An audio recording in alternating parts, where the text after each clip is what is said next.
Assalamualaikum warahmatullahi wabarakatuh. Alhamdulillahi wa kafa. Wassalatu wassalamu ala rasulillahil mustafa wa ala alihi wa sahbihi wa man wafa. Amma ba'd. Fa ya ibadallah, usi nafsi wa iyyakum bitaqwallahi faqad fazal muttaqun. Fala tamutunna illa wa antum muslimun.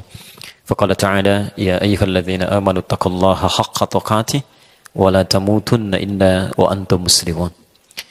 Saudara-saudariku, teman-teman sekalian, dan pemirsa Khair TV, Madani TV, dan yang bergabung bersama kami saat ini, bersyukur pada Allah Subhanahu wa Ta'ala bahwa di antara sekian hamba Allah yang tengah beraktivitas di siang hari ini, dan Masya Allah, sebagian daerah Bandung terlihat banyak kendaraan berlalu lalang, plat nomornya juga tidak semua dari Bandung, dengan tujuan yang berbeda-beda. Ada yang ingin berekreasi, bertamasya, hanya sekedar ingin berefleksi, mencari dunia dan sebagainya. Demi Allah saya katakan, di antara semua manusia yang beraktivitas tepat di saat ini, ternyata Anda yang dipilih oleh Allah Subhanahu wa Ta'ala, diringankan langkahnya, tidak dalam konteks dihadirkan mendapat dunia, tapi langsung diundang ke tempat terbaik di muka bumi ini, langsung diundang ke rumah Allah Subhanahu wa Ta'ala untuk mendekat dan mengambil sebagian dari rahmat Allah Subhanahu wa Ta'ala. Perhatikan, orang-orang seperti ini oleh Nabi SAW diberikan porsi khusus, disiapkan satu kalimat dan dimohonkan kepada Allah untuk setidaknya diberikan 5 keutamaan dalam kehidupannya. Pertama, terdapat di hadis riwayat Al-Bukhari nomor hadis 71, diriwayatkan oleh Abu Hurairah radhiyallahu taala anhu. Qal, posisi paling kiri sebelah atas di kitabnya. Lihat kalimatnya. Qala Rasulullah sallallahu alaihi wasallam. Rasulullah sallallahu alaihi wasallam satu kali pernah menyampaikan, "Man yuridillahu bihi khaira." Siapapun, man itu dalam bahasa Arab itu satu huruf yang berfungsi untuk menunjuk kepada subjek atau objek tapi tanpa batas. Ismun mausulun yadullu 'alal 'ammiyah, enggak ada batasnya. Mau laki-laki, perempuan, besar, kecil, tua, muda, siapapun. Siapapun, yuridillahu bihi khaira, yang diinginkan oleh Allah berubah menjadi orang baik, memiliki sifat-sifat kebaikan. Teman-teman, orang baik dipandang baik oleh manusia, belum tentu dipandang baik oleh manusia yang lainnya. Anda orang Bandung disebut baik oleh teman-teman di Bandung. Orang Bekasi belum tentu menyebut Anda orang baik. Bahkan orang Jakarta belum tentu kenal Anda. Se-Indonesia menyebut Anda yang terbaik. Orang Afrika mimpi aja belum pernah lihat Anda. Belum tentu nyambung gitu kan? Tapi kalau Allah mengatakan Anda orang baik, maka seluruh penduduk langit dan bumi akan mengatakan Anda yang terbaik. Siapa orang baik menurut Allah ini? Lihat kalimatnya. Ketika seseorang diinginkan oleh Allah menjadi orang baik, ternyata tanda pertamanya bukan diberikan dunia, tidak diangkat posisi kedudukan dunianya, bukan diberikan materi melimpah ruah, tapi yufaqihu fiddin. Dia diberikan dorongan oleh Allah, diringankan langkahnya untuk mau belajar tentang tuntunan agamanya. Masya Allah. Jadi ketika sementara orang saat ini dihadirkan banyak kesibukan dengan dunianya, Anda yang terpilih langsung diundang ke rumahnya. Yang kata Nabi SAW, keutamaan masjid itu, kalau baru dimasuki saja, beda tempat dengan ruangan biasa, itu 25 kebaikan. Jarak masafatul ula wa thaniyah, jarak satu keduanya 500 tahun, dua ketiganya 500 tahun, tiga keempatnya 500 tahun. Anda sekarang tidak diundang di tempat biasa, langsung di rumah Allah, diringankan langkahnya, dilembutkan hatinya, ingin mendekat mempelajari sebagian dari tuntunan agama Allah Subhanahu wa Ta'ala. Ini tanda yang pertama bahwa Allah menginginkan kita semua berada di sini, termasuk orang-orang yang diinginkan baik menurut Allah Subhanahu wa Ta'ala. Tidak cukup dengan amin. Kita harus lihat turunannya, kan? Baik. Tanda yang pertama paling enak bilang amin itu ya. Baik. Walaupun kaidah amin di Quran itu didahului dengan iyyaka na'budu wa iyyaka nasta'in. Jadi na'budu dulu baru nasta'in. Ibadah dulu baru kemudian bermohon kepada Allah Subhanahu wa Ta'ala. Teman-teman, kalau Allah sedang menghadirkan Anda, mendudukan di sini, Allah menginginkan Anda berubah jadi orang baik, Anda belum tersentuh juga untuk berubah, dengan cara apa lagi Allah mesti memanggil Anda? Ke tempat mana lagi Allah mesti menghadirkan Anda? Dengan cara apa lagi Allah mesti melembutkan hati Anda? Karena itu, perhatikan hadis selanjutnya. Terdapat dalam Sunan Ibnu Majah, di antaranya nomor hadis 233. Diriwayatkan oleh seorang bernama Amir bin Uwaimir, punya anak perempuan namanya Darda, maka dikenal dengan Abu Darda. Lihat kalimatnya. Qala Rasulullah sallallahu alaihi wasallam. Satu kali Rasulullah sallallahu alaihi wasallam pernah bersabda. Perhatikan, Anda yang meninggalkan langkah untuk dunianya, Anda hadirkan langkahnya ke rumah Allah ini. Anda tinggalkan urusan dunianya demi mengejar rahmat Allah Subhanahu wa taala. Lihat kalimat hadis Nabi-Nya. Man salaka tariqan yaltamisu fihi ilman sahhalallahu lahu tariqan ilal jannah. Man salaka tariqan, lagi-lagi menggunakan man. Siapapun, laki-laki, perempuan, dewasa, kecil, besar, muda, tua, semuanya. Salaka tariqan, yang menyiapkan langkahnya menempuh perjalanan, yaltamisu fihi ilman, dia berniat tulus ikhlas karena Allah untuk belajar sebagian dari tuntunan agamanya. Ilman, kalimatnya nakirah, bisa sedikit, bisa banyak, bisa materi yang sederhana atau materi yang kompleks. Perhatikan, semua langkah Anda, perjuangan Anda sampai tiba di sini, kalau benar ikhlas melakukannya, sahhalallahu lahu tariqan ilal jannah. Allah akan balas semua itu dengan meringankan langkah ke surga saat semua orang hampir mendapatkan kemacetan di dalamnya. Saya kalau dapat macet dengan teman atau staf kami di jalan, Ustaz macet. Alhamdulillah, mudah-mudahan di akhirat kita lancar, mereka macet. Sederhana itu kan. Teman-teman sekalian, selesai. Ya. Itu dua. Ketiga, agak cepat. Lihat kalimatnya. Wa innal malaikata. Kami mohon manfaatkan hadis ini sebaik-baiknya. Karena ini hadis sahih, berlaku hanya bagi Anda semua. Yang tidak belajar tidak berlaku. Lihat kalimatnya. Wa innal malaikata. Dan kalaulah penuntut ilmu itu mengetahui, sungguh para malaikat itu. Jama' bentuknya. Ingat, ada malak, ada malaikah, itu beda. Kalau malak, itu tunggal. Quran surah ke-12 Yusuf ayat 31, posisi paling kanan sebelah atas. Ya, in hadza illa malakun karim. Ya, ada seorang nabi, ya rasul, ganteng luar biasa, ya diangkat menjadi rasul oleh Allah, sampai-sampai begitu lewat, masya Allah, gitu kan? Perempuan-perempuan yang cantiknya luar biasa melihat Yusuf sampai teriris tangannya. Ya, wa qulna hasya lillahi in hadza illa ma hadza bashara ilmalakun karim. Masya Allah, kata mereka, ini sih bukan manusia, ini malaikat yang menjelma dalam wujud manusia. Yusuf disebut dengan malak, bentuk tunggal. Ya, ganteng-ganteng nabi, rasul. Ya, orang sekarang ganteng-ganteng serigala, gitu kan? Agak beda. Baik. Tapi yang paling menarik, ini nabi, rasul, ganteng dan membangun hubungan dekat dengan Allah Subhanahu wa taala. Dia tidak berzina, dia menghindari pergaulan yang tidak baik, dia mendekat kepada Allah Subhanahu wa taala. Ganteng, nabi, rasul, dekat dengan Allah. Anda bukan nabi, bukan rasul. Gantengnya Anda tidak seganteng Nabi Yusuf. Anda lewat ibu-ibu belum tentu kepeleset, gitu kan? Ya. Sedangkan Anda jauh dari Allah. Anda kurang apa lagi? Ya. Karena itu bertakwalah kepada Allah Subhanahu wa taala. Tapi di sini innal malaikah, bentuknya jama'. Dan sungguh para malaikat itu. Jama' yang tidak disebutkan berapa jumlahnya dalam kaidah bahasa Arab, ini menunjukkan jumlah banyak tanpa batas. Jadi Nabi menyampaikan, kalau penuntut ilmu itu mengetahui banyak malaikat yang tidak diduga berapa jumlahnya, la tadau ajnihataha ridan li talibil ilmi.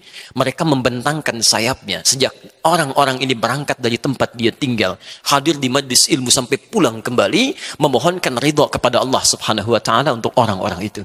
Dan ridhanya malaikat setidaknya memiliki dua makna. Satu, al-istighfar lahum, permohonan ampunan kepada Allah, permohonan ampunan kepada Allah bagi orang-orang yang belajar itu. Dan yang kedua, talabur rahmati minallahi subhanahu wa ta'ala, memohonkan rahmat kepada Allah supaya setidaknya doa-doa orang yang belajar itu diaminkan dan dikabulkan oleh Allah Subhanahu wa ta'ala. Mudah-mudahan, maksud saya, setiap kita yang hadir di rumah Allah ini mendapatkan bagian dari hadis Nabi SAW tadi. Semoga siapapun kita termasuk orang-orang baik menurut Allah Subhanahu wa ta'ala.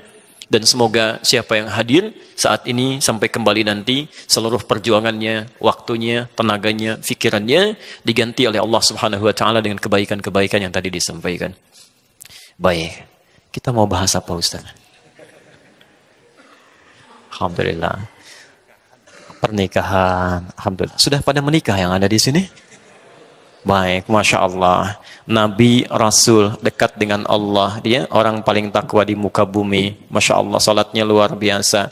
Selain itu juga beliau pemimpin dalam urusan dunianya. Pemimpin di rumah tangganya. Istrinya 9 bersama beliau. Terpisah 2 dengan beliau. 2 lagi kemudian berpisah dalam kehidupan beliau. Masya Allah, hidup nyaman dalam sepekan. Masih bisa mengaji dengan malaikat Jibril. 168 jam ada waktu untuk belajar. Antum bukan nabi, bukan rasul. Surga belum jelas sampai siang ini. Ya, amalan masih berantakan, hisab masih menegangkan. Bukan pemimpin, bukan panglima. Istri 1, masih banyak yang jomblo gitu kan. Nah, belum punya waktu untuk mendekat kepada Allah Subhanahu wa taala. Antum maunya apa sebenarnya ya? Baik. Baik, kita mulai saja bahasan kita ya. Nanti kita coba. Saya lebih senang tidak membuat teori, tapi lebih senang menuangkan isi Al-Qur'an dan sunnah Rasulullah SAW. Baru dari situ dalam bentuk penjelasan ulama-ulama kita dan keterangan-keterangan yang bisa kita amalkan. Jadi mohon izin kalau nanti kita mengambil dari Quran, kemudian dari hadis, baru kita kembangkan dalam bentuk diskusi kita dalam kesempatan siang hari ini. Karena itu pesan Qurannya. Sejak manusia pertama diturunkan. Siapa manusia pertama? Tahu dari mana? Begitulah pokoknya ya intinya. Kita buat kesepakatan ya.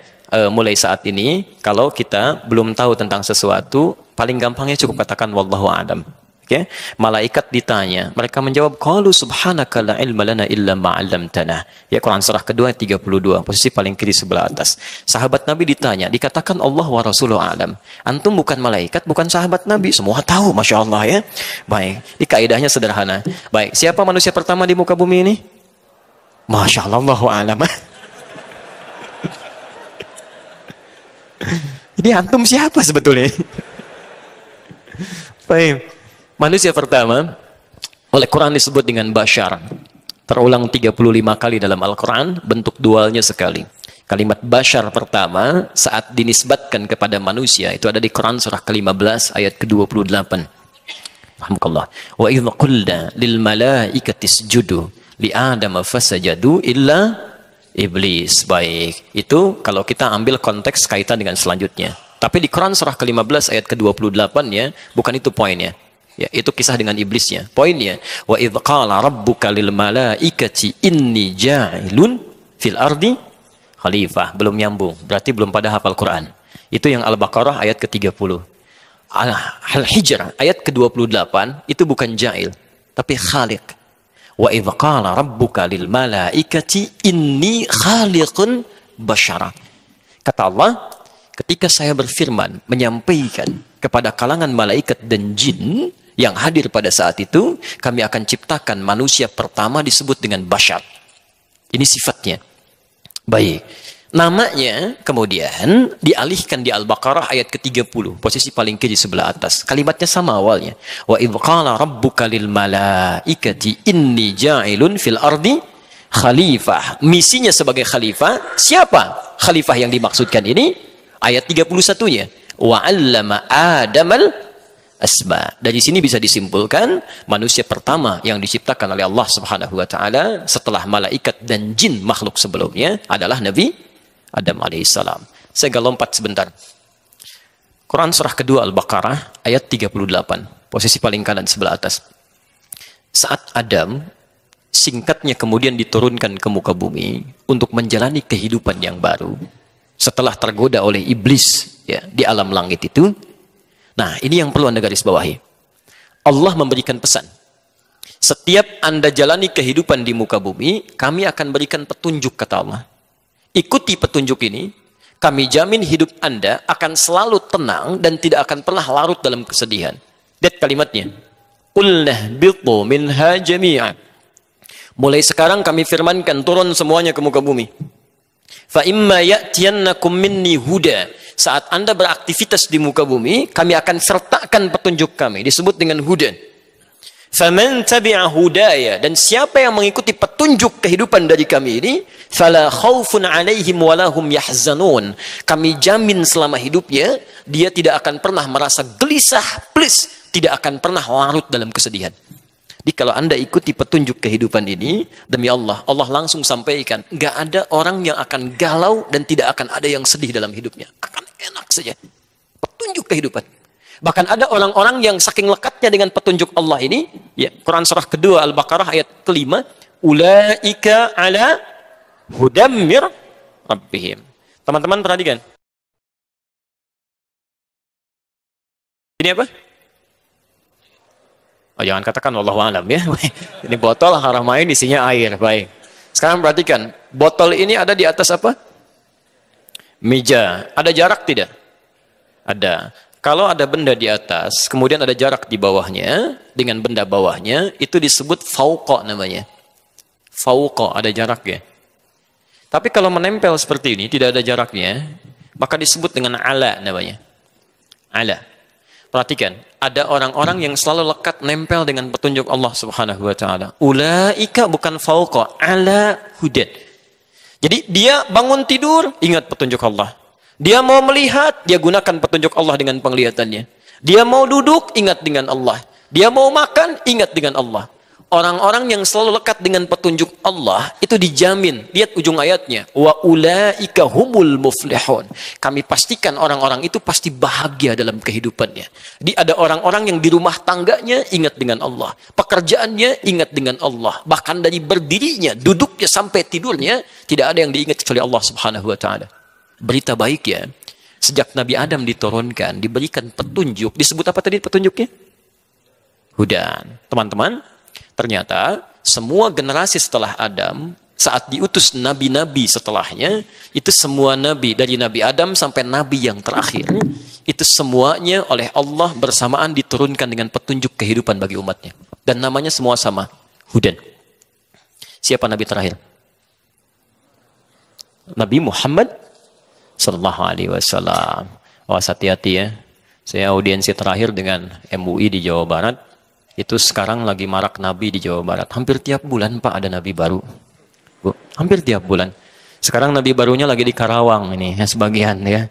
Dulu saya lihat di catatan Bakor Pakam Kementerian Agama. Ada nabi, saya kira itu yang terakhir. Perbatasan Jawa dengan Sunda, Cirebon ke sana. Ya, bikin ajarannya Jasun namanya, Jawa Sunda. Nabinya Tugimin. Saya kira selesai gitu kan. Ternyata pindah ke beberapa tempat yang baik. Lihat, nabi terakhir Nabi Muhammad sallallahu alaihi wasallam. Dari mulai Nabi Adam sampai Nabi Muhammad, ternyata semua nabi dan rasul ketika diutus oleh Allah membimbing umatnya, itu semuanya membawa hudan.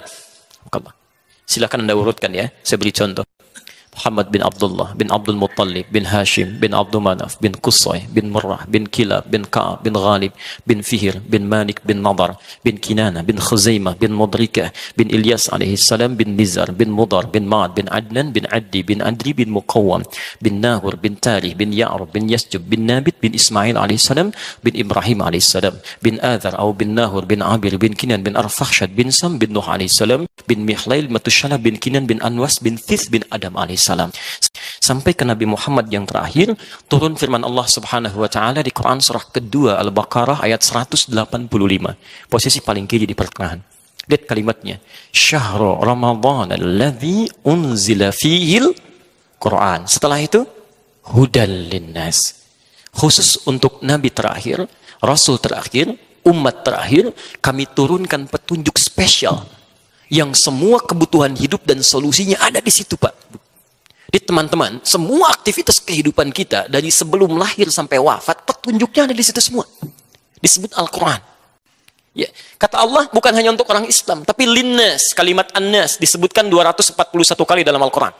Jadi jangankan orang Islam, non-Muslim pun kalau mengambil petunjuk dari Quran, itu bisa dapat manfaat. Apalagi orang Islam. Ya. Makanya orang Islam itu dipaksa oleh Allah, minimal dalam sehari mesti baca Quran. Mesti itu. Makanya kalimat pertama ketika dibuka Al-Quran, di surah Al-Baqarah itu menyebutkan kata hudan. Dzalikal kitabu la raiba fi. Hudan? Siapa al-muttaqin ini? Ayat ketiganya. Alladzina yu'minuna bil ghaib wa yuqimunas shalah. Yaitu bagi orang yang telah merasa beriman kepada Allah, lalu dia aplikasikan imannya dengan menunaikan amal saleh. Amal saleh pertama salat. Bukankah saat salat Anda baca Quran?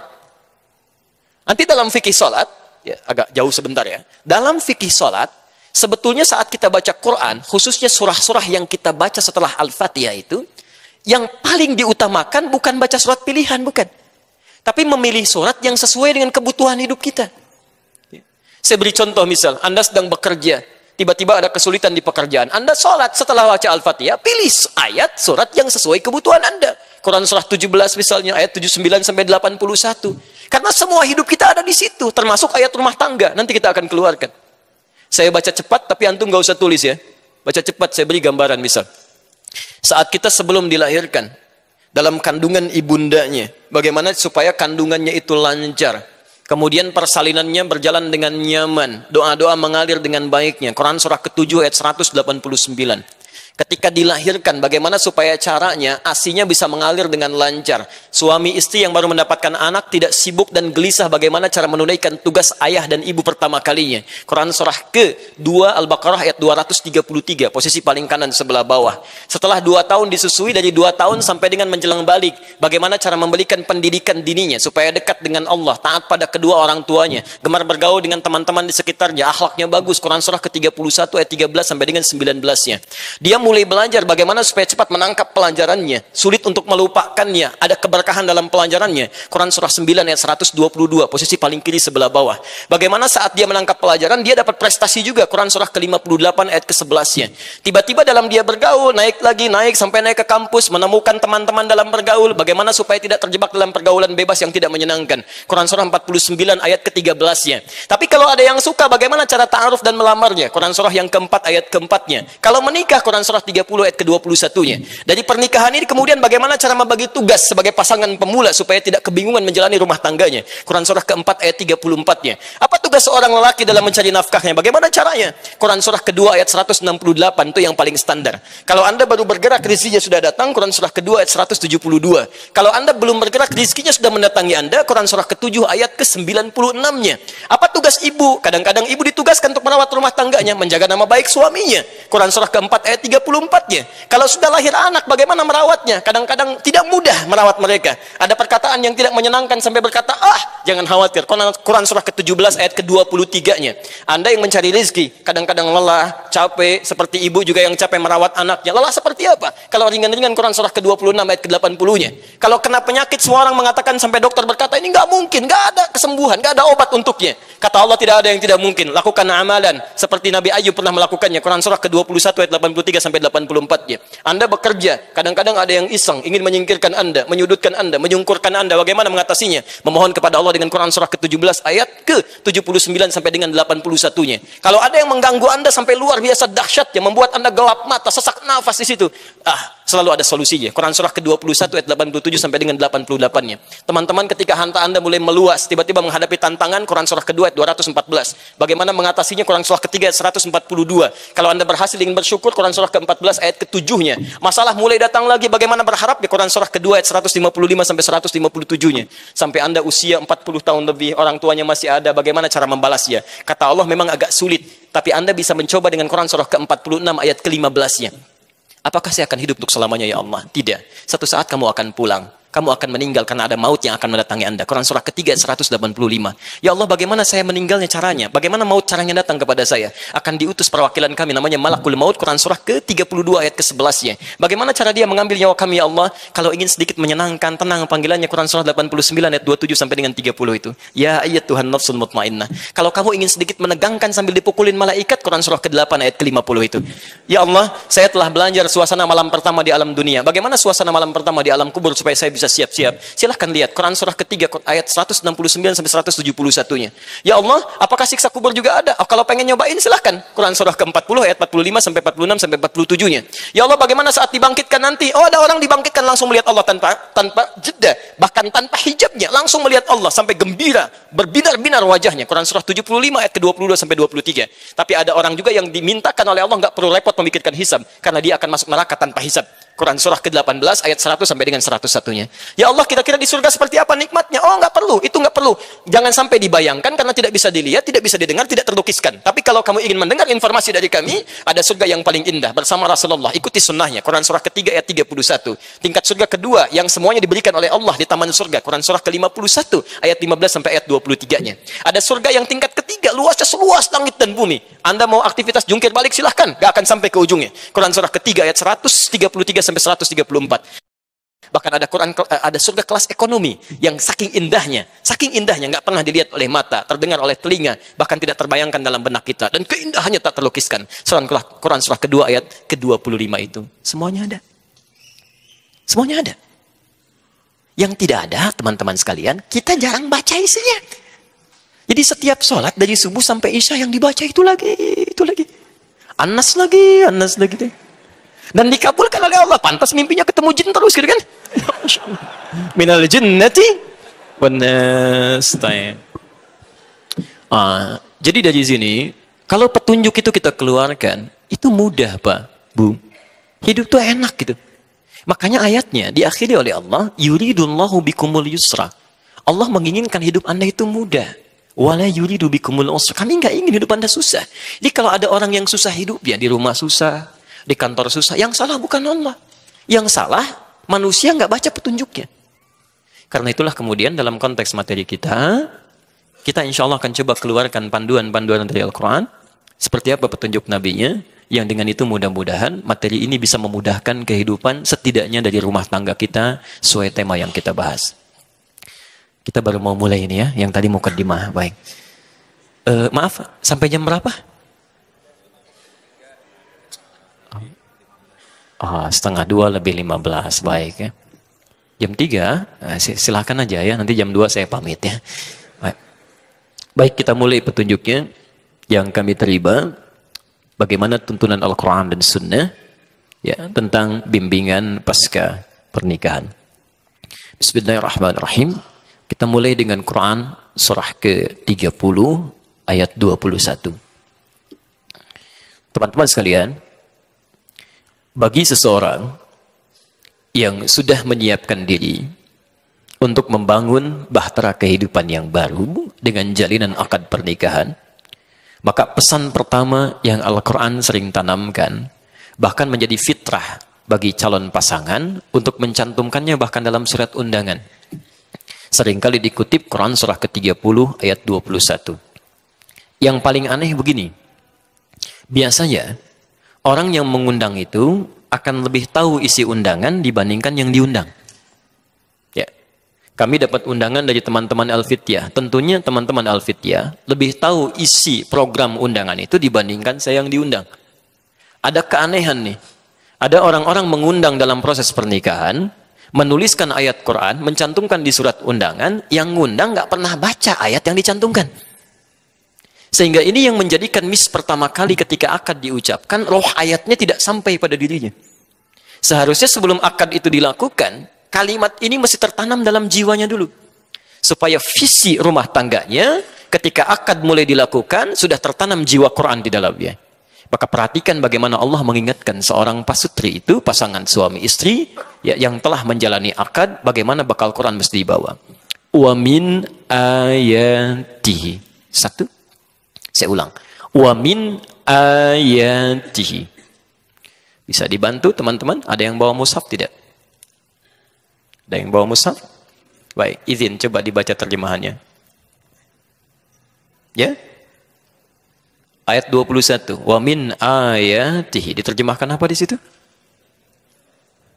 Dan di antara tanda-tanda kebesarannya. Baik, fokus sekarang ya. Dalam bahasa Arab, tanda itu setidaknya memiliki dua istilah. Paling minimal. Satu, namanya alam. Sering diberikan kata sifat dengan ta' marbutah. Alamah. Diserap ke dalam bahasa Indonesia menjadi alamat. Kalau sudah dimaksudkan dengan kata alamat, itu artinya tanda yang mendekatkan kita pada tujuan. Di mana alamat gedung sate, dengan mengetahui alamatnya, semakin dekat Anda ke tujuan. Jelas di sini? Baik. Sekarang, kalimat kedua disebut dengan ayat. Jamaknya ayat. Saya ulang. Kalimat kedua disebut dengan ayat. Ya. Hamzah, wasal, ya, kemudian tak marbutah. Jamaknya disebut dengan ayat. Anda baca di kamus manapun, kalau benar ya tataran bahasanya, ayat itu tidak pernah disebutkan dalam bahasa Arab kecuali tanda yang mendekatkan seorang hamba dengan Allah Subhanahu wa taala. Saya ulang, tidak disebutkan kata ayat dalam bahasa Arab kecuali satu tanda yang mendekatkan makhluk kepada Khalik. Jadi kalau disebutkan ayat, berarti dengan tanda itu kita menjadi lebih dekat dengan Allah Subhanahu wa taala. Karena itu isi Quran disebut dengan ayat. Al-Baqarah berapa ayat? Ali Imran berapa ayat? An-Nisa berapa ayat? Kenapa isi Quran disebut dengan ayat? Karena setiap Anda baca Quran, keadaan Anda menjadi lebih dekat dengan Allah Subhanahu wa taala. Jadi salah kalau ada orang Islam baca Quran, kemudian dirinya tidak lebih dekat dengan Allah, ada yang keliru dalam bacaannya. Ya karena Allah sendiri sudah mengatakan di Quran surah ke-8 itu kan, dimulai dari ayat yang keduanya sampai ketiganya. Innamal mu'minuna alladzina idza dzukirallahu wajilat qulubuhum wa idza tuliyat 'alaihim ayati zadatuhum imana. Ya, orang beriman itu kalau disebutkan nama Allah saja ada getaran di jiwanya. Apalagi kalau dibacakan ayat-ayatnya, bertambah keimanannya. Jadi kalau ada di antara kita baca Quran, kemudian tidak menjadikan hubungan dirinya dengan Allah menjadi lebih dekat, ada yang keliru dengan cara bacanya. Nah, sekarang, ayat rumah tangga, ketika telah terjalin ikatan akad itu, oleh Quran dibuka dengan kalimat ayat dan bentuknya dijamakkan. Wa min ayati. Seakan-akan melukiskan pesan bahwa, maaf, pernikahan itu tidak diperkenankan oleh Allah Subhanahu wa taala kecuali salah satunya menjadi wasilah untuk dua insan ini untuk menjadi semakin lebih dekat dengan Allah Subhanahu wa taala. Jadi kalau saat ini ada orang sudah berumah tangga, maaf, belasan tahun, puluhan tahun, tidak menjadi lebih dekat dengan Allah Subhanahu wa taala, ada yang salah dalam rumah tangganya. Ada yang keliru. Kalau sebelum menikah rajin ke masjid, setelah menikah jadi putus ke masjid, ada yang keliru dalam rumah tangganya. Sebelum menikah berhijab, setelah menikah tiba-tiba lepas hijabnya, ada yang salah dalam rumah tangganya. Karena mustahil disatukan dua orang ini oleh Allah kecuali hanya untuk membangun kedekatan dirinya dengan Allah Subhanahu wa taala. Kalau sudah dekat dengan Allah, yang lain-lainnya mengikuti. Ya, hati-hati nanti kita turunkan tuh ya. Nanti kita turunkan setelah sampai bahasan pembagian tugas suami istri. Jadi prinsip pertamanya, ketika Anda sudah mengucapkan saya terima nikahnya, ketika perempuan sudah menerima pinangannya, itu keduanya mesti menyusun rencana bagaimana kegiatan masa depan rumah tangganya menjadikan semua aktivitas yang lebih dekat dengan Allah Subhanahu wa taala. Saya beri contoh ayat turunannya. Quran surah keempat ayat 34. Posisi paling kiri sebelah atas di mushaf. Agak pelan-pelan. Sudah? Baik, sekarang perhatikan. Setelah keduanya mengikrarkan diri, mencoba membangun kegiatan supaya lebih mendekatkan diri dengan Allah Subhanahu wa taala, fungsi seorang pria sebelum menikah dengan setelah menikah diubah statusnya oleh Allah. Saya ulang, diubah statusnya oleh Allah Subhanahu wa taala. Ya. Pelan-pelan. Sebelum menikah disebut dengan syab oleh Nabi. Jamaknya syabab. Ya ma'syarasy syabab, gitu kan? Ya ma'syarasy syabab, man istata'a minkumul ba'ata falyatazawwaj. Ya. Hei para pemuda, kalimatnya syabab yang sudah kuat secara fisik. Ya, yang nalurinya sudah tajam, punya bekal yang siap untuk pernikahannya. Tapi ketika setelah menikah, kalimatnya dirubah oleh Allah langsung, bukan menggunakan kalimat syab lagi, bukan syabab lagi, tapi menjadi rijal. Plus dengan fungsinya. Sekarang perhatikan. Ar-rijalu qawwamuna 'alan nisa. Setiap lelaki yang telah menikah, statusnya langsung dirubah oleh Allah, kalimatnya menjadi rijal, jamak dari rajul, plus kalimat pertama yang dilekatkan pada orang ini fungsi ibadah. Qawwamuna 'alan nisa. Kalimatnya qawwam. Ya. Diartikan apa di situ? Pelindung, pemimpin. Masya Allah. Dalam bahasa Arab, pelindung, pemimpin itu banyak, Pak. Bu. Ada sekitar 5 atau 4 sampai 5 kata itu. Misal, pemimpin pelindung dalam hukum tata negara itu disebut dengan rais. Ya, Rais Jumhuriyah Indonesia, Presiden Republik Indonesia, itu rais. Pemimpin pelindung dalam urusan spiritual, khusus untuk ibadah salat saja, misal, ya, atau urusan ibadah spiritual disebut dengan imam. Karena itu kalau kita mau salat ada imam. Saya belum pernah dengar ada rais salat. Selalu imam, gitu kan? Misal, pemimpin pelindung yang dekat, kemudian mengayomi, kadang bisa menjadi teman dialog yang meliputi, itu disebut dengan wali. Jamaknya disebut dengan aulia. Lagi rame sekarang, gitu kan? Nah, itu aulia. Ketiga.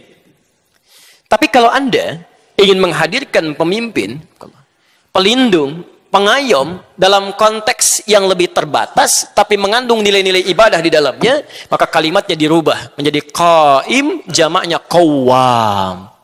Seakan-akan ingin mengatakan setiap pria yang sudah menikah itu, lihat kalimatnya, berubah menjadi qawwam, seakan-akan Allah ingin berkata, dia punya tugas melindungi, memimpin, menyayangi istrinya dalam saat yang bersamaan. Semua itu mesti menjadi ibadah di hadapan Allah Subhanahu wa taala.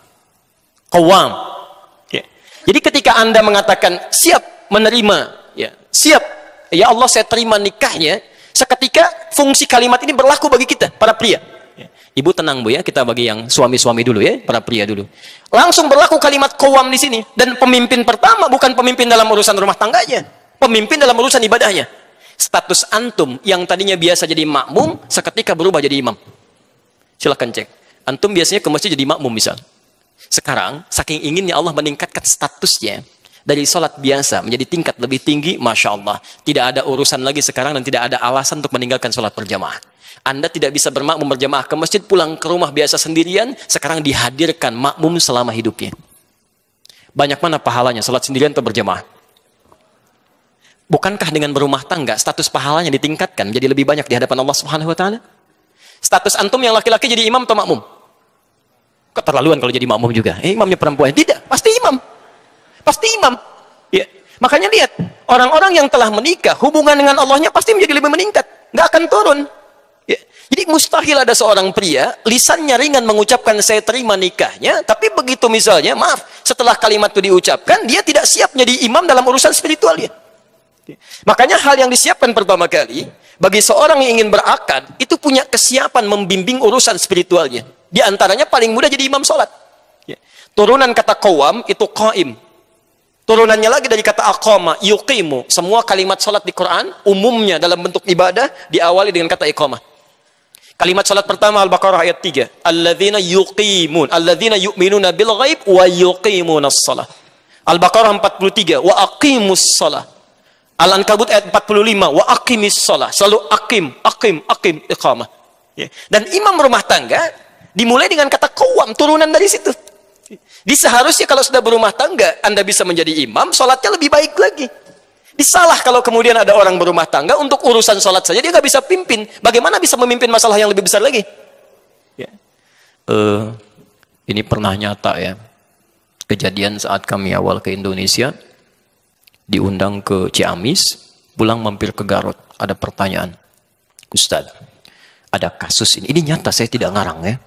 Ini nyata Ustadz, ada seorang sudah menikah, kemudian ibu mertua minta diimami dari ba'da maghrib itu. Begitu ngimami menantunya, ya plus dengan istri dan ibu mertuanya, dia bacakan rakaat pertama Qul huwallahu ahad, Al-Ikhlas. Baik. Rakaat kedua Qul huwallah juga. Baik. Maghrib selesai, datang Isya, imami lagi. Ternyata Qul huwallah juga. Baik. Oleh ibunya dikatakan, nak, subuh nanti tolong imami lagi ya. Nggak apa-apa kalau rakaat pertama Qul huwallah, tapi yang kedua cari yang lainnya. Fikir ibunya ada waktu semalam untuk cari referensi surat yang lainnya. Begitu subuh, ini nyata. Mengimami, rakaat pertama Qul huwallah. Rakaat kedua setelah waladhdallin agak lama begini gitu kan. Tiba-tiba ditunggu-tunggu oleh ibu mertua, nengok ke belakang, "Ma, boleh nggak Qul huwallah lagi?" Gitu. Masya Allah. Kami ditanya, "Ustadz, apa hukumnya sholatnya?" Saya bilang, kalau hukum sholatnya jelas batal. Tapi pertanyaannya, bagaimana seorang manusia seperti ini, orang yang mengaku beriman, kan, kemudian mau menjadi seorang kepala rumah tangga, memimpin masalah sholatnya, bisa menyebutkan hal yang sama. Apa yang dia lakukan dalam selama umur hidupnya? Ya, sampai belum sempat membaca ayat Quran yang lainnya. Baik. Jelas sampai sini ya? Ini urusan yang pertama, karena itu teman-teman, pesan Quran yang pertama, begitu kalimat rumah tangga sudah dibangun, bangun kedekatan dengan Allah Subhanahu wa taala, pertama kali khususnya urusan salat. Ini bagian pertama. Silakan Anda cek hadis-hadis Nabi sallallahu alaihi wasallam. Ya, saya beri referensi Al-Bukhari misalnya. Dari nomor hadis 2008 sampai nomor hadis 2010, sampai 2012 ya, posisi paling kanan sebelah bawah. Anda tidak akan temukan Nabi sallallahu alaihi wasallam bahkan dalam salat malam dia kecuali senantiasa mengingatkan keluarganya. Silahkan cek. Ya, bahkan bukan cuma istrinya. Ya, menantunya Ali bin Abi Thalib diingatkan oleh beliau. Fatimah putrinya diingatkan oleh beliau. Jadi urusan sholat itu, ya, membangun hubungan dengan Allah itu yang nomor satu. Itu yang dibangun pertama kali. Ya. Kalau Anda, maaf ya, Anda mengharapkan rizki, mengharapkan ketenangan, kelancaran dalam urusan kehidupan rumah tangga. Bukankah yang punya semua itu Allah? Kalau sadar yang punya Allah, kenapa Anda tidak bangun hubungan yang terbaik dulu pertama kali? Itu yang akan menghadirkan kebaikan-kebaikan dalam kehidupan kita. Ya. Karena itu, saya agak cepat sedikit ya, karena waktu kita sangat terbatas, tinggal 15 menit lagi. Orang-orang yang membangun hubungan baik dengan Allah di awal mula pernikahannya, maka saat dia menjalankan fungsi turunannya dalam kehidupan dunia, itu semuanya yang berlaku hukum Allah, bukan hukum manusia lagi. Saya beri contoh. Apa tugas pertama kali seorang suami setelah dia menikah? Halo? Boleh angkat tangan yang sudah menikah? Boleh angkat tangan? Jangan-jangan belasan tahun tidak tahu tugasnya ini, halo? Mencari nafkah, Masya Allah. Baik. Teman-teman, sekarang lihat fokus ya. Saya turunkan ayatnya, Anda boleh catat. Sekarang kita berlakukan hukum Allahnya. Quran surah keempat, ayat 34. Quran surah kedua, ayat 168. Quran surah kedua, ayat 172. Quran surah ke-7, ayat 96. Quran surah ke-51, ayat 22. Ayat 22. Terakhir, Quran surah kedua, ayat 29. Ayat 29. Baik. Sekarang perhatikan. Pelan-pelan. Tugas seorang suami, selain bisa menjadi pimpinan spiritual dalam rumah tangganya, oleh Allah diberikan tugas langsung, perangkat langsung untuk bisa mencari nafkah. Karena itu kalimatnya langsung di Quran disandingkan dengan tugas pertama. Lihat kalimatnya. Ya. Ar-rijalu qawwamuna 'alan nisa bima faddalallahu ba'dahum 'ala ba'din wa bima anfaqu min amwalihim. Dan kami berikan tugas para pria, dipersiapkan keadaan dirinya untuk bisa mudah mencari nafkah. Jadi maaf Bu ya, para pria itu memang keadaan dirinya sudah didesain oleh Allah untuk mudah mencari nafkah. Di tugas mencari nafkah kata Allah, sini bagi tugas. Untuk mencari nafkah itu urusan laki-laki. Demi Allah saya katakan Pak ya, untuk teman-teman yang ada di sini, demi Allah sekali lagi saya katakan, sepanjang Anda mau bergerak saja, itu keadaan diri kita sudah dipersiapkan untuk mendapatkan nafkah. Anda mau bergerak saja, Allah dekatkan. Saya ulang, Anda mau bergerak saja, Allah dekatkan. Dan hebatnya, seorang suami itu kalau mau bergerak, Allah turunkan rizki seluruh yang ada di keluarganya, bukan 1-2 orang. Jadi kalau di rumahnya misalnya ada suami, ada istrinya, ada 3 orang anak, begitu ini keluar berniat mencari nafkah, yang Allah turunkan langsung rizki 5 orang yang ada di rumahnya. Bukan orang per orang. Jadi kalau tugas ini ditukar misalnya, dibebankan kepada istrinya, diminta mencari nafkah, pertama, tidak akan Allah turunkan rizki ini kecuali untuk orang yang bersangkutan saja. Sehingga seringkali perempuan yang ditugaskan mencari nafkah akan menghadirkan banyak persoalan ketika kembali pada keluarganya. Nanti bedakan antara bekerja karir dengan mencari nafkah, itu berbeda. Ya. Saya teruskan dulu, pelan-pelan. Nah sekarang, Al-Quran ternyata membedakan antara orang yang membangun kedekatan dengan Allah dulu saat dia mulai berumah tangga, dengan orang-orang yang tidak pernah membangun kedekatan dengan Allah saat berumah tangga, dalam fungsi turunannya ketika mulai mencari nafkah, keduanya dibedakan oleh Allah. Perhatikan, ya, pelan-pelan. Nafkah itu bentuknya apa? Halo? Masya Allah. Ini yang cari nafkah cari apa sebetulnya? Rizki ya? Baik, cari rizki. Rizki ada di mana? Allahu a'lam. Saya agak bingung ini sebenarnya. Baik, kita jawab pakai Quran ya. Kita jawab pakai Quran. Baik. Quran surah ke-51 ayat ke-22. Wa fis samaa'i rizqukum wa ma tu'adun. Di langit rezeki kalian kata Allah telah ditetapkan dan dijanjikan pasti diberikan. Saya ulang, tolong pahami teori ini ya supaya tidak bingung nanti mencari rezeki. Ya. Anda walaupun namanya rezeki nggak tahu teori ini tetap susah juga. Ya. Lihat kalimatnya. Kata Allah, wa fis samai, dan di langit itu rizqukum, setiap Anda telah ditetapkan rezekinya. Wa ma tu'adun, dan dijanjikan pasti diberikan. Jadi demi Allah saya katakan, tidak ada manusia yang hidup tidak diberikan rezeki oleh Allah. Pasti ada rezekinya. Saya ulang, pasti ada rezekinya. Ya. Turunkan. Bagaimana cara kita mendapatkan apa yang dijanjikan itu? Sekarang rezekinya ada di mana? Di langit. Kita hidup di mana? Di bumi. Ya Allah, rezekinya di langit, sedangkan kami di bumi. Bagaimana cara mendapatkannya? Diturunkan kemudian Quran surah kedua Al-Baqarah ayat ke-29, posisi paling kanan sebelah bawah. Lihat kalimatnya. Huwallazi khalaqa lakum ma fil ardi jami'an. Ya. Rezekinya di langit, kita tinggalnya di bumi. Kata Allah, kami ciptakan, kami jadikan semua yang ada di bumi ini, kami turunkan dari langit ke bumi. Ya, semua yang ada di bumi ini kalian bisa manfaatkan. Ya. Masya Allah, Anda ingin cari makanan, ambil dari bumi silakan.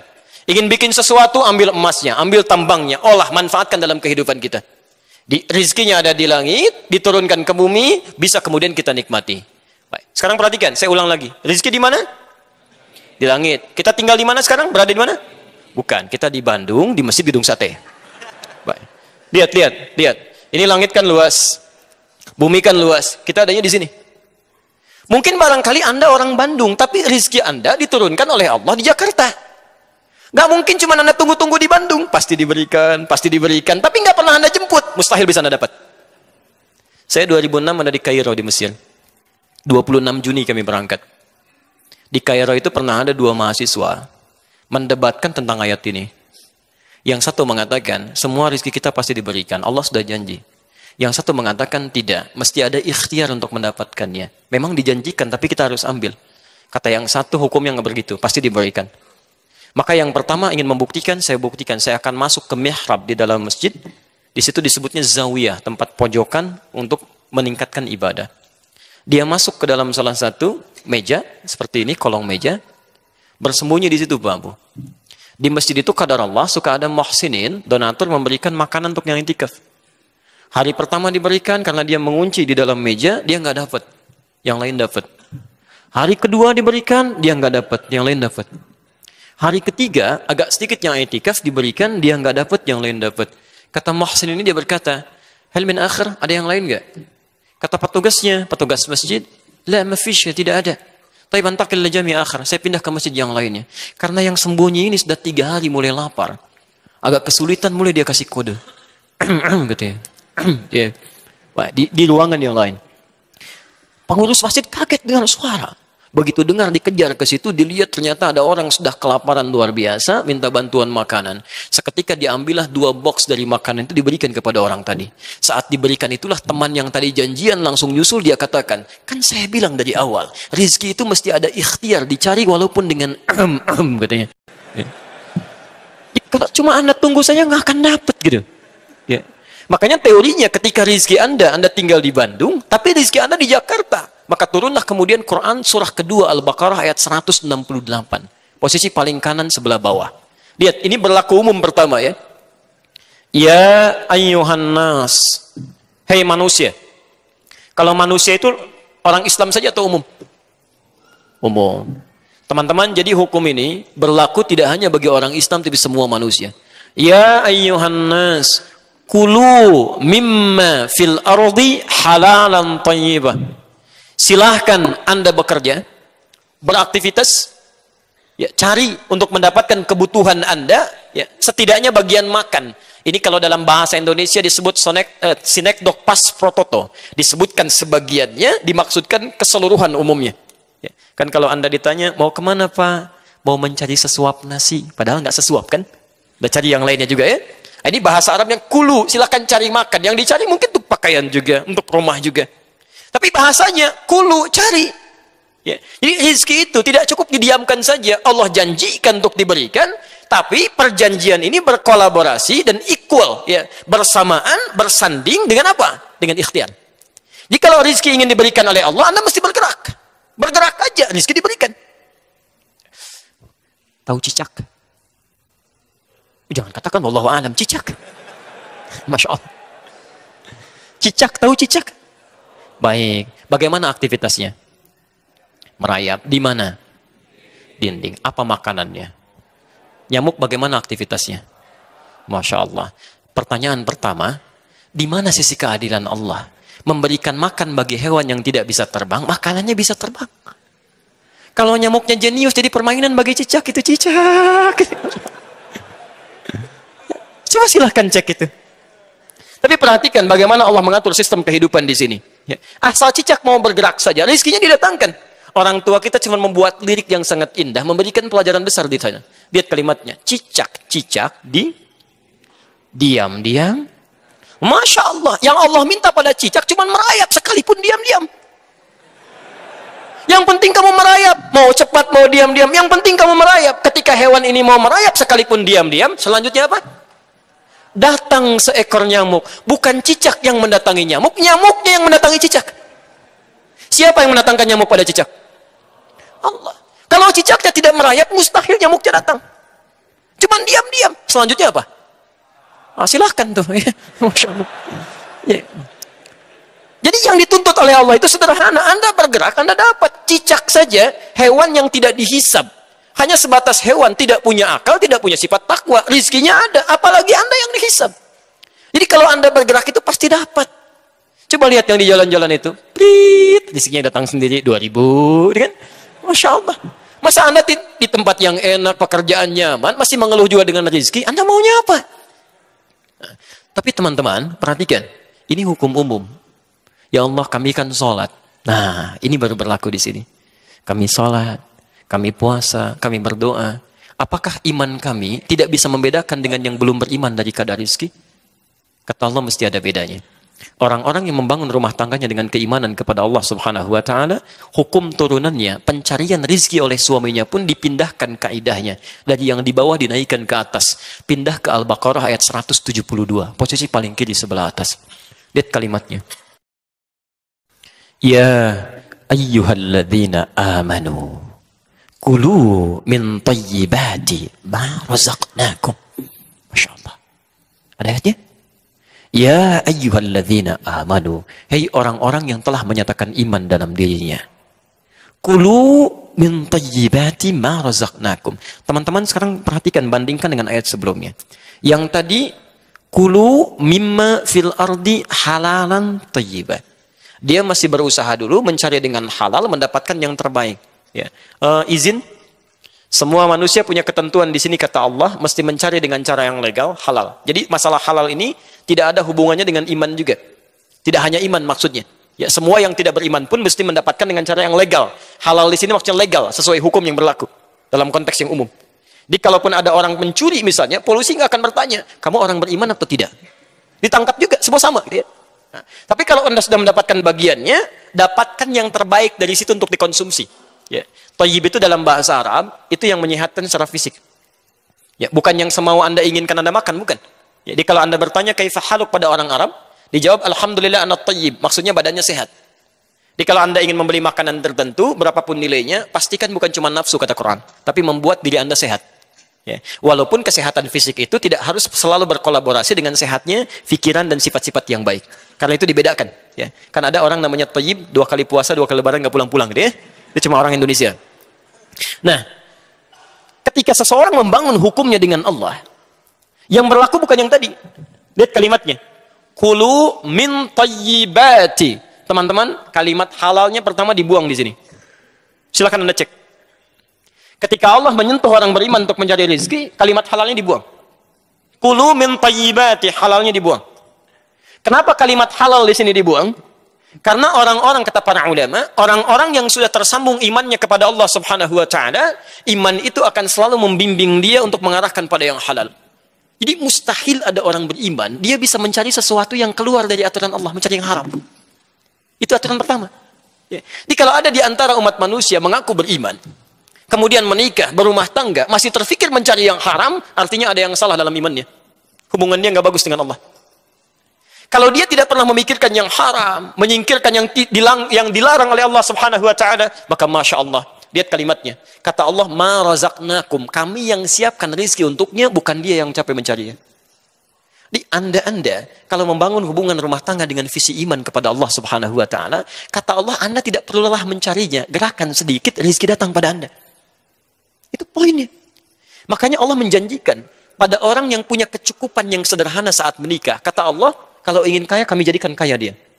Bahasanya bukan cukup, kami jadikan kaya. Ya. Quran surah ke-24, ayat 32. Silahkan cek. Ya. In takunu fuqara yughnikumullah. Jika Anda memang fakir saat pernikahan itu, kalau pengen kaya kami buat kaya. Ya, jadi kalau Anda mencari dengan iman, Masya Allah, kekayaan itu memang relatif. Ya, memang relatif, tapi poinnya Anda mendapatkan kenikmatan yang dijanjikan oleh Allah Subhanahu wa taala. Ya, jelas di sini? Ya. Dan yang paling menarik, lihat kalimatnya. Thayyib itu ya, selain menunjuk kepada sehat, itu juga menunjuk kepada sesuatu yang banyak manfaatnya. Berkah. Ya, berkah. Ya, saya berikan sedikit sentuhan bahasa. Ketika seseorang mencari tanpa iman, hati-hati, ini penting sekali ya. Saking pentingnya mic bisa mati. Bismillah. Teman-teman, lihat kalimatnya. Kalau ada seseorang mencari tanpa iman, kemudian dia mendapatkan bagian dari hartanya, tetap yang dia dapatkan itu kalimatnya berbentuk tunggal. Thayyib, halalan, thayyibah. Ya. Thayyib itu tunggal atau jama'? Tunggal. Jama'nya thayyibah. Kalau tunggal itu satu atau banyak? Satu. Perhatikan. Orang-orang yang selalu mencari rizki tanpa iman, sekalipun dia muslim, tapi kurang membangun hubungan kedekatan dengan Allah, maka setiap yang dia dapatkan, sekalipun banyak, tetap akan selalu kelihatan sedikit. Nggak percaya silahkan. Anda kalau tidak pernah membangun hubungan dengan Allah, Anda kerja, berangkat gelap, pulang gelap lagi, harta dikumpulkan. Demi Allah, kalimat Qur'annya, isyaratnya, kami akan jadikan yang kelihatan banyak oleh dia itu nampak selalu terasa sedikit. Kerja lagi, kerja lagi, kerja lagi. Tapi tidak pernah merasakan dan menikmati apa yang didapatkan. Nggak ada kenikmatan. Ya. Jadi kayaknya berangkat lagi, tapi tidak ternikmati. Kelihatannya banyak, cuma sedikit.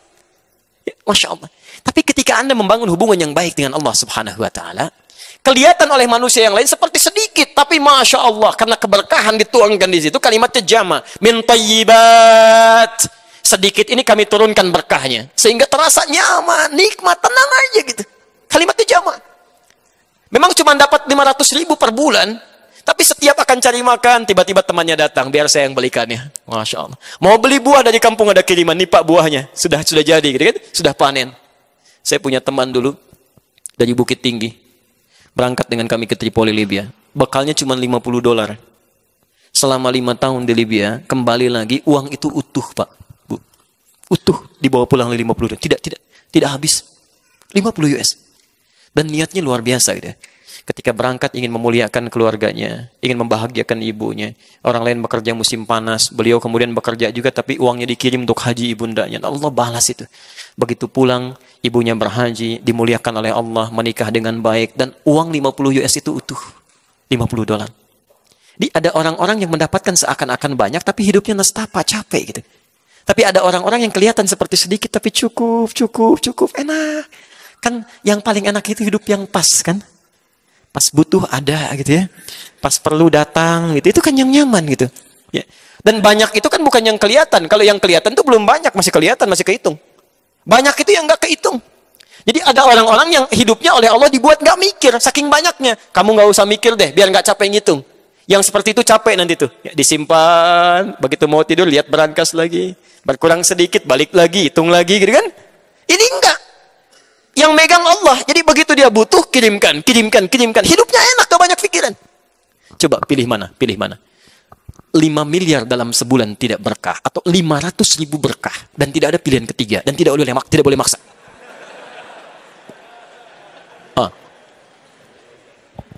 Itu tidak mudah gitu ya. Teman-teman tidak mudah. Karena itu, coba cek. Kalau selama ini Anda berumah tangga, maaf. Ya, ada rezeki yang selalu ingin dicari, tapi tidak pernah ada manfaat dari apa yang Anda peroleh itu, berarti ada ketidakberkahan di situ. Ya, mohon izin, ini semua kan harta kita akan ditanya ya. Gak usah diapalin, pertanyaannya pasti akan standar. Dari mana Anda dapatkan, kemana dikeluarkan? Pertanyaan pertama saya, baju Anda aja ini, ada berapa sampai hari ini? Baju yang kita kenakan. Pernah dicek nggak? Berapa banyak yang pernah baju Anda kenakan yang Allah titipkan kepada Anda, berapa yang digunakan dalam hal manfaat untuk Allah Subhanahu wa taala? Berapa yang pernah digunakan untuk ibadah? Semua akan ditanya gitu kan. Kita mengatakan kurang-kurang padahal yang di lemari cukup banyak. Dan semua akan ditanya. Kami sering katakan pada teman-teman, kalau ingin mudah hisabnya, pertama kali mengenakan sesuatu yang baru gunakan untuk kepentingan Allah dulu. Pakai sholat. Di jawaban hisabnya enak. Dari mana fulan kamu dapatkan pakaian itu? Allah Maha tahu, engkau yang Maha tahu. Sebelum hamba gunakan? Sebelum hamba jawab, engkau maha tahu dari mana hamba dapatkan. Dari harta yang paling halal ya Allah. Kemana engkau gunakan pertama kali? Untuk sholat menyembahmu ya Rabbal Alamin. Dan engkau tahu, maha tahu tentang waktu dan tempatnya. Anda kalau punya baju pertama kali digunakan apa? Baju baru pertama kali digunakan untuk apa? Masya Allah, Alhamdulillah. Dari mana kamu dapatkan semua ini, fulan? Dari harta yang paling halal ya Allah. Engkau maha tahu. Kemana engkau pertama kali gunakan? Kondangan ya Allah. Cobalah gitu kan. Mulai dengan baik pelan-pelan. Nah, kalau keberkahan itu belum didapatkan, berarti hubungan kita belum ditata dengan baik dengan Allah Subhanahu wa taala. Jadi, visi yang pertama, ya coba cek dulu setelah berumah tangga, coba lihat bagaimana kita membangun kedekatan dengan Allah Subhanahu wa taala. Yang terakhir, ya, yang terakhir bagian nomor 1, Mas. Ya, karena baru 1 ini yang kita bahas. Ada orang yang hebat. Yang hebat ini belum nyari, kebutuhannya sudah Allah hadirkan. Yang pertama nyari dulu, baru dapat. Yang kedua bergerak sedikit, baru dihadirkan. Yang ketiga, belum bergerak, baru punya keinginan, langsung Allah hadirkan. Ya. Yang pertama disebut nas. Yang kedua disebut amanu. Yang ketiga langsung di Quran surah ke-7. Ayat 96. Tadi rizki ada di mana? Langit. Kita tinggal di mana? Di bumi. Sekarang perhatikan. Ada orang yang oleh Allah langsung dibuka pintu rizkinya di langit dan di bumi. Kalau pintu langit dan bumi dibuka semuanya, ini dibuka langitnya, buminya dibuka. Dia tanpa bergerak pun, kalau cuma ingin dia dapatkan itu. Siapa orang ini? Walau anna ahlal qura amanu wattaqau lafatahna alaihim barakatim minas sama'i wal ardh. Kalaulah satu penduduk negeri, Anda sebandung semuanya dengan izin Allah, beriman kepada Allah, plus tingkatkan takwa. Takwa disebutkan 115 kali dalam Al-Quran. Turunannya, salah satunya bentuknya ibadah. Puasa disebut dengan takwa. La'allakum tattaqun. Al-Baqarah 183. Haji bekalnya takwa. Al-Baqarah 197. Wa tazawwadu fa inna khairaz zadit taqwa. Salat bagian dari takwa. Baca Quran bagian dari takwa. Tahajud bagian dari takwa. Infak bagian dari takwa. Kalau Anda bangun rumah tangga dengan peningkatan takwa kepada Allah, demi Allah saya katakan, kata Allah, la fatahna alaihim barakati minas sama'i wal ardh. Kami akan buka semua pintu-pintu keberkahan di langit dan di bumi, dan tidak ada perjalanan kehidupan rumah tangga itu kecuali nikmat aja. Di mana ada kegelisahan juga enak, Pak. Ya, nanti saat masuk ke fase-fase persoalan rumah tangga, itu keindahannya yang besar jadi kecil, yang kecil tidak akan membesar. Ya, saya tutup dulu sebentar, mohon izin lewat sedikit ya. Bapak Ibu sekalian, siapa perempuan pertama yang dinikahi oleh Rasulullah SAW? Sayyidah Khadijah. Ya. Perhatikan bagaimana Rasulullah membangun hubungan keakraban dengan Sayyidah Khadijah saat menikah. Yang dibangun konsep tadi, kedekatan dengan Allah Subhanahu wa taala. Ya. Saya tidak ingin bicara masalah materi karena memang Sayyidah Khadijah itu paling kaya di zamannya, perempuan terkaya pada saat itu. Ya. Tapi yang paling penting, perhatikan, ketika masuk kepada aspek ujian masalah rumah tangga, ini semua orang bisa mengalami peristiwa serupa. Lihat kalimatnya. Al-Bukhari, nomor hadis yang keempat. Bukan Bukhari ya. Harus pakai al. Ya, jadi bukan Bukhari, karena nama aslinya bukan Bukhari, bukan Al-Bukhari. Nama aslinya Muhammad, punya bapak namanya Ismail, punya kakek namanya Ibrahim, punya kakek buyut namanya Al-Mughirah, yang buyutnya Al-Bardisbah. Tinggal di Kecamatan Ju'fah, Kabupaten Bukhara, Provinsi Khorasan, negara Uzbekistan sekarang. Kalau ada non-Arab datang ke Arab untuk belajar, umumnya memperkenalkan dengan nama daerah. Untuk menerangkan bahwa Islam sudah sampai ke tempat saya, ini buktinya saya masuk Islam. Rumusnya tambah al di depan daerahnya, ujungnya diganti dengan i. Saya dari Bukhara, tambah al-Bukha, ujungnya i. Al-Bukhari. Saya dari Bukhara. Baik. Misal ada namanya Cecep gitu kan, misal dari Gedung Sate, itu boleh. Begitu umrah, ana Cecep al Gedung Sate i. Nah, itu sah. Ya, al depannya, kemudian ujungnya i. Di Al-Bukhari, dari 97 bab yang pernah dicantumkan di situ, ditulis 16 tahun di Masjidil Haram dan Masjid An-Nabawi. Anda buka jilid yang pertama, di bab yang pertama, hadis yang keempat, posisi paling kanan sebelah bawah, halaman ke-12. Kalau punya cetakan yang Darul Hadis, terbitan tahun 2002, warnanya merah, harganya 209.000 sekarang. Ya. Teman-teman, dikisahkan oleh Jabir bin Abdullah radhiyallahu ta'ala anhuma, saat wahyu turun, ya, wahyu turun pertama kali Iqra itu, setelah itu Nabi semakin senang ke Gua Hira. Awas ya, saya ingatkan pesan.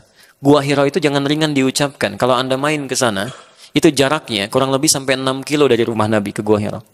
Saya pernah naik sampai ke atas 700 meter, turun lagi sedikit ke guanya. Itu melihat dari situ ke langsung langsung ke arah rumah Nabi tinggal di sekitaran Ka'bah, itu harus melewati 5 bukit dulu. Kalau Nabi bukan orang kuat fisiknya, ya, pemuda yang kuat disebut dengan fata, jamaknya fityah. Di al-fityah itu bukan cuma pemuda, tapi yang kuat, ya, kuat akalnya, kuat fisiknya, kuat kebaikannya. Itu kalau tidak kuat fisiknya tidak mungkin ada berada di atas sana itu. Ya. Jadi satu kali setelah itu wahyu belum turun, beliau turun dari Gua Hira, turun. Qadarullah ternyata di pertengahan jalan mendengarlah suara siang-siang, Muhammad, ya Muhammad. Tengok kanan gak ada orang, kiri gak ada orang, depan belakang kosong. Begitu melihat ke atas, ini pertama kali beliau melihat malaikat Jibril dalam rupa yang sesungguhnya. Dilukiskan, saya melihat kata Rasulullah, seakan-akan makhluk seperti duduk pakai jubah putih antara langit dengan bumi, duduk begini. Masya Allah. Namanya siapa deh? Rizki. Mas Rizki keluar dari gedung sate siang-siang. Jam 2, ya, kosong. Begitu keluar, Rizki. Wah, nengok kanan kiri kosong, depan belakang gak ada orang, ke atas Masya Allah ada makhluk jubah putih, rambutnya panjang, Rizki. Apa responnya? Gak mudah dia, gak mudah. Maka kata Nabi, fara'ibtu minhu. Ra'ibtu itu dari kata ra'uba, rasa takut yang melahirkan bulu kuduk ini naik. Saya khawatir, takut, kata Nabi, bulu kuduk saya naik. Lalu bergegas Nabi kemudian meninggalkan tempat itu, ya, mendatangi rumahnya. Perhatikan, membangun hubungan cinta dengan Sayyidah Khadijah dilakukan karena Allah, rahmat Allah diturunkan di situ. Begitu dibuka pintu rumah oleh Sayyidah Khadijah, dilihat wajahnya, melihat wajah istrinya saja, setengah ketakutannya hilang. Setengahnya. Begitu kata Nabi, zammiluni, tolong selimuti saya. Diraih tangannya oleh Sayyidah Khadijah. Lihat bagaimana kemudian beliau dibimbing ke kamar tidurnya. Tidur di situ, diselimuti oleh Sayyidah Khadijah. Lalu keluarlah kata-kata yang sangat indah itu. Zaujul karim, suamiku sayang. Kau ini orang baik, tidak pernah punya masalah dengan orang lain. Kau suka bantu orang, menjalin silaturahim. Yakinkan pada jiwamu saat ini, aku akan selalu bersamamu dalam suka dan duka. Aku akan selalu bersamamu, Masya Allah. Seketika kesulitannya hilang pada saat itu. Terjalin rahmat Allah. Saat itulah turun Quran surah Al-Mudaththir itu. Ayat 1 sampai ayat 7 itu. Ya ayyuhal mudaththir, kum fa'anzir, dan seterusnya. Tapi poinnya, mustahil. Masalah akan sirna seketika kalau tidak dibangun pola komunikasi yang baik yang dilakukan karena Allah Subhanahu wa taala. Dibuka pintunya, melihat wajah istrinya, setengah masalah suaminya hilang. Ya. Ibu, istri Nabi ada berapa, Bu? Ya? Masya Allah. 9 yang hidup bersama Nabi, 2 kemudian meninggal lebih dulu, dan 2 terpisah dengan Rasulullah SAW. Perhatikan, saya sering katakan sampai tadi malam, istri Nabi itu diizinkan oleh Allah menikah dengan lebih dari 4 perempuan, karena ternyata semua istri Rasulullah SAW itu mewakili semua karakter perempuan di muka bumi. Semuanya. Silahkan Anda belajar tentang sirahnya. Jadi kalau ibu pelajari, Bu, ya, ibu akan lihat di antara karakter ibu itu pasti akan ada yang mirip dengan salah satu istri Nabi SAW. Sebelum menikah dengan Nabi, dari yang paling perhitungan sampai yang paling cemburuan, ada, Pak. Sebelum menikah. Tapi ketika menikah dengan Nabi, semua diarahkan dengan ridha Allah, dengan rahmat Allah kepada kebaikan-kebaikan. Yang cemburuannya pada dunia, sekarang bagaimana caranya kalau dia tahajud, saya bisa juga. Yang urusan perhitungannya uang belanja, sekarang setelah menikah dengan Nabi, bagaimana caranya satu kurma jadi ibadah. Jadi demi Allah saya katakan, ibu nanti pulang dari sini, coba cek. Lihat. Dari mulai Sayyidah Khadijah, Saudah binti Zam'ah, kemudian Sayyidah Aisyah, ada Maimunah, ada Ummu Habibah, ada Zainab. Ibu cek kira-kira ibu mirip siapa? Coba ibu pulang cek. Ya. Kalau ibu ingin cek apakah ibu mirip Khadijah atau tidak, itu tidak mudah. Cek aja kalau suami pulang dari kantor, ibu bukakan pintunya, setengah masalah suami jadi hilang, ibu Khadijah. Ya. Tapi kalau lihat ibu, suaminya langsung hilang, kopernya hilang, ibu yang punya masalah itu. Jadi persoalan. Teman-teman, saya kira untuk pengantar, ya ini karena waktunya terbatas, saya kira akan lebih baik kalau kita banyak berdialog saja. Karena kalau kita mengurutkan dengan materi, nampaknya akan lebih panjang lagi, dan ini sudah masuk pada jam 2 gitu ya. Baik, saya tidak ada masalah, saya dari sini harus ke Al-Barkah. Kita akan bedah buku nanti tentang buku yang kami tulis, tentang menyoal hadis-hadis populer. Jadi ada hadis-hadis yang diduga sebagai hadis, padahal bukan hadis. Ya, pernah dengar hadis ini? Makan saat lapar, berhenti sebelum kenyang. Pernah dengar? Nah, itu hadis palsu. Saking palsunya di kitab hadis palsu aja nggak ada. Itu cuma di kitab cerita. Ya. Nanti kita bedah sore hari ini. Saya kira saya cukupkan dulu ya untuk pengantarnya. Kalau